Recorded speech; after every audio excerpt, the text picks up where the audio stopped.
Nola pentsatu utopia etorkizuna lapurtu diguten garaiotan? Galdera honi erantzuten saiatuko gara atal honetan. Utopiaren definizioaz luze eta zabal aritu baitira aurreko saioetan. Hala ere, hasi orduko gomendio bat. Utopiaren inguruko definizio osoagoa eta zehatzagoa nahi duenak, jo dezala Alba Garmendiaren Etxeko Leihoak unibertsora liburu ederrera. Hor aurkituko baititu utopia zer den eta nondik pentsatzen dugun gogoetatzeko gako guztiak. Beraz, hasieran egindako galderara itzulita, nola pentsatu utopia etorkizuna lapurtu diguten garaiotan.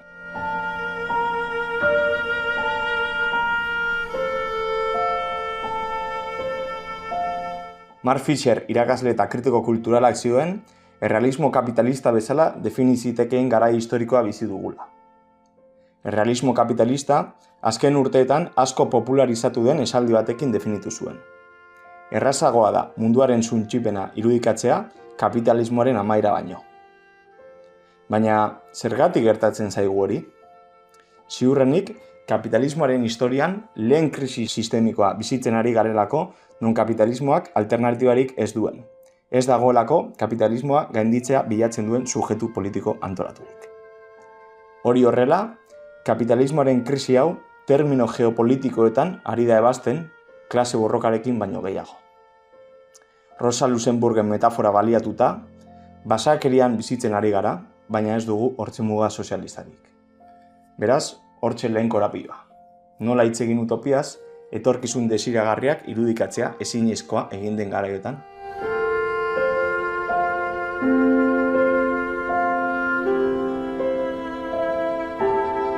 Arazoa, ez dago soilik irudimenari loturik ordea. Von Neumann matematikariak gerra hotzaren hastapenetan elkar suntsiketa ziurtatuaren doktrina militarra pentsatu zuenetik dakigu munduaren amaiera posible dela. Elkar suntsiketa ziurtatua Ameriketako Estatu Batuek gerra hotzean aplikatutako doktrina militarra izan zen. Doktrina horren arabera, Estatu Batuen eta Sobietar Batasunen arteko gerra nuklearra ekiditeko forma bakarra, bi potentziek bomba atomikoen pilaketa izugarria egitea zen. Horrela, potentzia nuklearretako batek eraso abiatuz gero, erasotua zein erasotzailea biak ala biak erabat suntsituko lirateke. Suntsipen ziurtatu hori zen disuasioa aktibatzeko era eraginkorrena von Neumannen ustetan. Doktrina militar burugabea zen elkar suntsiketa ziurtatuarena. Ingelesezko akronimoak adierazten duen bezala. Zorakeria guztiz arrazionala. Munduaren suntsipena ekiditea mundua suntsipenaren mugan bertan jarrita.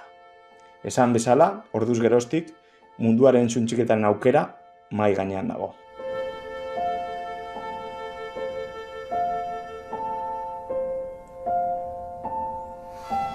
Azken hamarkadetan egoerak okerrera baino ez du egin, gainera.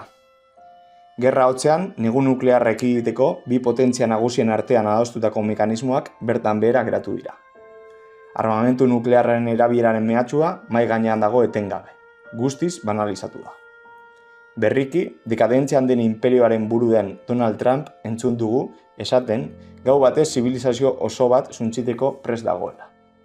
Hori gutxi ez eta von Neumannek abiatutako jokoaren teoriak baliatuta garatu den adimen artifiziala bete-betean sartu zaigu gerra praktiketan. Egun martxan diren agertoki belikoetan, adimen artifiziala ari da erabiltzen erasoen helburuak identifikatu eta seinalatzeko. Eta notizia beldurgarri bat atera berri da. Gerra simulazioetarako erabiltzen dituzten adimen artifizialek eskalada belikoak sustatzeko izugarrizko joera dute. Egin dituzten simulazioen 95%, armamentu nuklearraren mehatxura edo erabilerara jo izan dute. Hortxe, paradoxa. Nola irudikatu etorkizuna munduaren biziraupena ziurtatu da ez dugunean? Galdera ez baita jada munduaren suntsipena posible ote den, baizik eta zein puntura arte den probable. Dakigunez, edozein unetan gerta daiteke.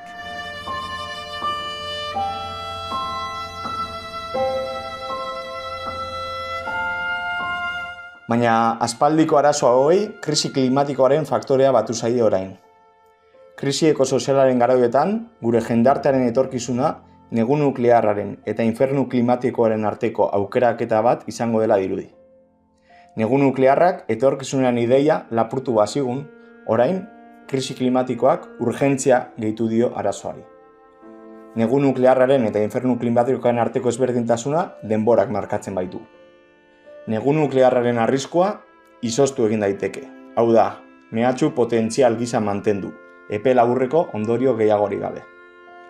Infernu klimatikoak aldiz, konponbiderik aurkitu ezean, denborak aurrera egin ala, okerrera egingo du.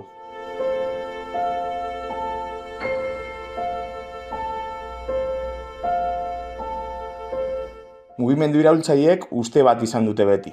Historia, denbora, beraien alde zutela. Momentuko porrotetan, etorkizuneko garaipenak eraiten ari zirela. Krisi garairik ilunenetan ere, sistema kapitalista eraisteko aukerak irekiko zirela. Orain, ordea, emantzipaziorako dugun denbora ez da infinitua. Etorkizun bizigarririk ez baitugu bermatuta. Krisi klimatikoak erantzun berehalakoa eskatzen du, hortaz.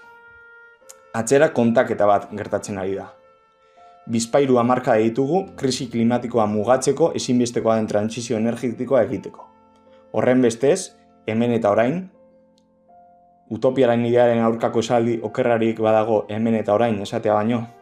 Beraz, esan bezala, hemen eta orain, ezer egiten ez badugu, ez dugu etorkizunik izango. Ez behintzat bizitzea merezi duenik. Ezin dugu utopiara pausuz pausu hurbildu. Ez dugu proiektu emantzipatzaien alde pixkanaka inurri lana egiterik. Pazientziaren garaia bukatu da. Utopia posible izan dadin, hemen eta orain egiten dugunaren menpe gaude. Orain egiten dugunak markatuko du etorkizuna. Ez dugu garai hobei itxaroteko aukerarik. Ez dugu irudimenari libre garatzen usteko denborarik.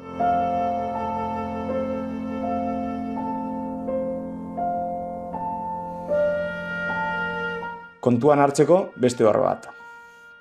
Arazoa ez da soilik denborarena, baizik eta krisi klimatikoa gainditzeko bultzatu behar den trantsizio ekosoziala, gaur eta hemengo hezur haragizko pertsonek egungo munduaren mugekin, indar harremanekin egin beharko dutela da.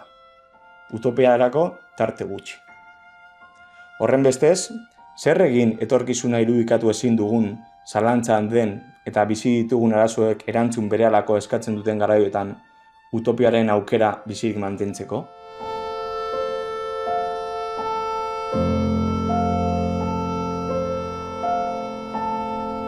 Mario Tronti autonomo italiarrak porrot egin duen eskerra berrera ikitzeko errezeta bat proposatzen du. Utopiak berreskuratzeko baliagarria izan daiteken. Bere esanetan, paradoxikoa izan arren, potentzial eraldatzaile handiagoa du egun memoriak etorkizunaren ideiak baino. Honekin ez du nostalgia ariketa soil bat egin nahi. Posizio nostalgikoen aurkako arrazoizko alerta bat piztuta izan behar baitugu beti, jakina. Baina, era berean, ezberdintasunak egiteko gai izan behar gara. Ez dugu iragara bere osotasunean alboratu edo baztertu behar. Iraganetik, historiaren sakarraontzira zer bota behar den, eraldatuta zer berreskuratu behar dugun, eta bere horretan zer mantendu behar den pentsatu beharko genuke. Horretarako, memoria ariketak egitea nahitaezkoa da. Trontik diosku memoria arma bat dela, arma politiko bat, eta erabiltzeko aukera dugula. Iraganak nola borrokatu berreikasteko balio dezake.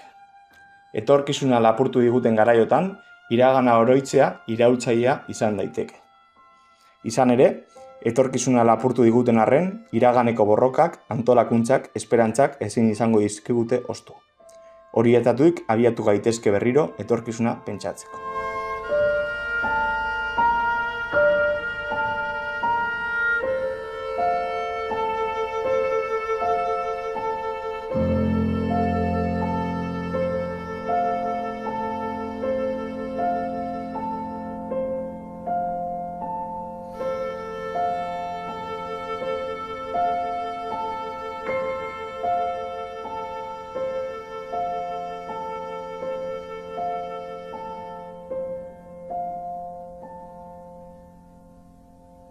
Radio Venceremos rompiendo cercos.